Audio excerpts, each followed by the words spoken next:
Oke, selamat datang kembali. Hari ini kita mau bedah satu cerita pendek yang absurd tapi seru banget. Judulnya Kuki Salah Serang. Jadi sumber kita ini teks singkat sama beberapa gambar yang dramatisnya itu, wah nggak main-main. Misi kita adalah mengurai gimana ceritanya kesalahpahaman seekor kucing bisa jadi pertarungan epik ala anime. Awalnya cuma karena Kuki, si kucing oranye ini, ngira ekornya ditarik sama anak kecil, namanya Sena. Iya, ini kan startnya dari hal yang sepele banget ya, salah paham seekor kucing. Tapi eskalasinya itu loh, nggak pakai lama, langsung lompat ke level pertarungan yang, ya ampun, bukan sekedar balas dendam biasa ini. Beda banget. Dia nggak cuma nyakar. Kuki ini ngelacak Sena sama ibunya sampai ke koridor kampus. Lantai 12 loh. Terus di sana, tanpa basa-basi, dia ngeluarin pukulan 7 samudra. Hah? Pukulan 7 samudra?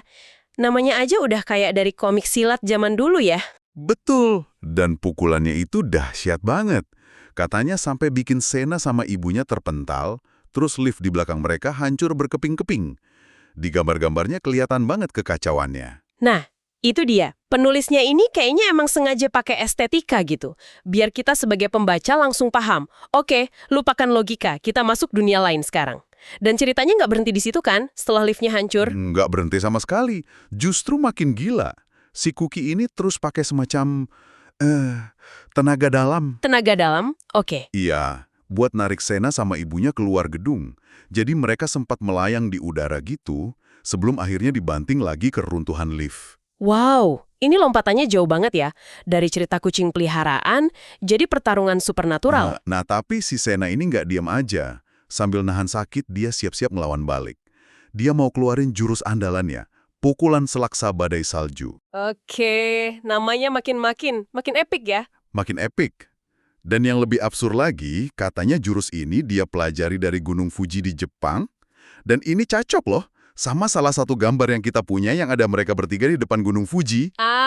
Jadi ada foreshadowing-nya juga ya. Nah, disinilah menurut saya jeniusnya komedi cerita ini. Ada teknik yang namanya membalikan ekspektasi. Gimana tuh? Jadi, penulisnya udah membangun Kuki ini jadi antagonis yang kuat banget, kayak dewa penghancur gitu. Terus, pas Sena mulai ngumpulin kekuatannya, udah ada hawa dingin, angin puyuh salju di sekelilingnya. Si Kuki, si antagonis perkasa itu, Langsung ciut nyalinya. iya kan? Di gambarnya itu mukanya langsung mengkerut ketakutan. Betul sekali. Semua keberaniannya tadi itu hilang dalam sekejap. Dia langsung lari zigzag. Lari zigzag, terus meluk kaki ibunya Sena, minta perlindungan. Ya ampun, ini bagian favorit saya. Setelah semua kehancuran itu, akhirnya dia cuma jadi kucing penakut biasa. Persis. Kontrasnya itu yang bikin lucu. Dari kekuatan super dahsyat ke ketakutan total. Pertarungan yang dibangun begitu epik, selesai bahkan sebelum dimulai. Sangat anti klimaks, tapi dengan cara yang kocak. Dan akhirnya, Sena sama ibunya gimana? Mereka ngelihat tingkah Kuki yang gemetaran itu, malah jadi nggak tega. Jadi nggak jadi marah ya? Nggak jadi. Marahnya hilang, malah jadi ketawa. Cuma bilang, Kuki, Kuki, kamu memang kucing yang menggemaskan? Akhir yang ringan banget buat kekacauan sebesar itu? Cerita ini emang, perpaduan yang fantastis antara aksi yang berlebihan sama komedi. Pesonanya itu ada di cara narasinya menikmati absurditasnya sendiri. Mengubah dendam kucing jadi tontonan dahsyat, terus dijatuhin lagi jadi sesuatu yang lucu dalam sekejap. Bener juga ya. Ini jadi bikin kita mikir ya. Kira-kira kesalahpahaman kecil apa lagi ya di hidup kita yang bisa jadi cerita sekacau dan sekocak ini kalau imajinasinya dilepas liarkan?